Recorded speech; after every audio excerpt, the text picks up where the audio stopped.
इस अयोध्या नगरी से एक अलग जगह है जिसका नाम है काशी।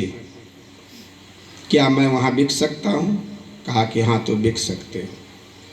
पत्नी तारा, छोटा सा बालक रोहित, तीनों तैयार हो गए। गुरु के चरणों में मत्था टेका, आशीर्वाद लिया और प्रस्थान किया।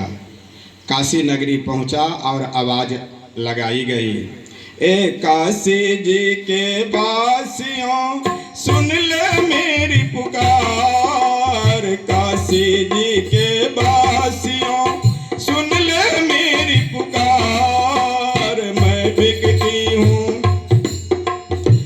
बिकती हूँ लीजिएगा होगा बर उपकार। मैं बिकती हूँ लीजिएगा होगा बर उपकार। एक सेठ है आया, कहा कि तुम्हारा शक्ल तो रानी जैसी लग रही है। कहा कि आप रानी कह करके मुझे शर्मिंदा न करें, क्या काम करोगी? कहा कि आपके घर को पोछा लगा दूंगी, घर आंगन बहार दूंगी, आपके वस्त्र धो दूंगी, आप कहेंगे तो भोजन भी बना सकती हूँ। कहा कि तुम्हारा कीमत? कहा कि यदि आप मोल न करें तो एक कीमत बताऊं? कहा कि बोलो। कहा कि मेरा कीमत है 30 भर्ण स्वर्ण मुद्रा। कहा कि चलो 30 भर्ण स्वर्ण मुद्रा में बिक जाती है। अभी 2-4 ही कदम सेठ के पीछे पीछे चलना प्रारंभ की। अचानक छोटा सा बालक रोहित कहा कि सेठ ठहरिए, हमने सुना है इस संसार में मक्खन सबसे अधिक कोमल होता है, लेकिन सेठ मेरी बात पर आप ध्यान दें, माँ का हृदय मक्खन से भी अधिक कोमल होता है। एक राजपाट का वियोग, पति से बिछड़न का वियोग मेरी माँ अब तक तो बर्दाश्त की है, लेकिन मेरी माँ हमसे यदि अलग हो जाती है तो मेरे बगैर माँ जिंदा नहीं बच पाएगी, इसलिए आप मुझे भी खरीदिए। सेठ ने कहा कि बेटा, अरे तू तो खेलने कूदने में ही समय बिता दोगे। कहा कि सेठ मेरी बात तो सुनिए, आप खरीद करके देखिए तो, क्या आपके यहाँ भगवान का मंदिर है? कहा कि हाँ है।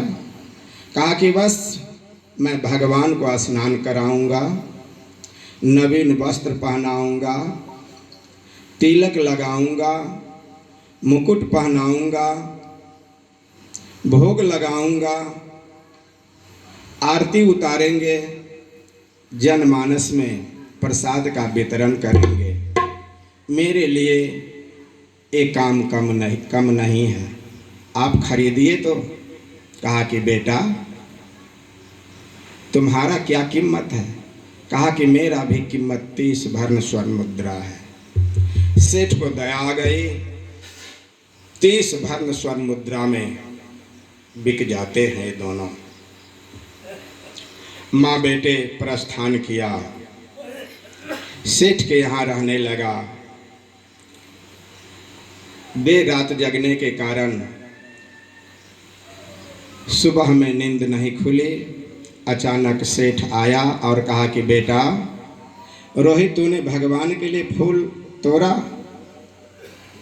अचानक नींद खुलती है। कहा कि महाराज, आपकी आवाज़ को सुन करके ही मेरी नींद खुली। कहा कि जाओ फूल डाली लो और प्रस्थान करो, भगवान के लिए फूल तोड़ो। सेठ का वचन निकला, फूल डाल लिया और दौड़ा बगीचा की ओर। प्रिय श्रोताओं, नन्ही नन्ही उंगलियों से एरी उठा उठा करके अभी 2-4 ही फूल इकट्ठा किया। समय पीछा करता है, सर्प डस लेता है। एक बात बताइए, ये बातें कौन कह रहा है? किससे कहा जा रहा है?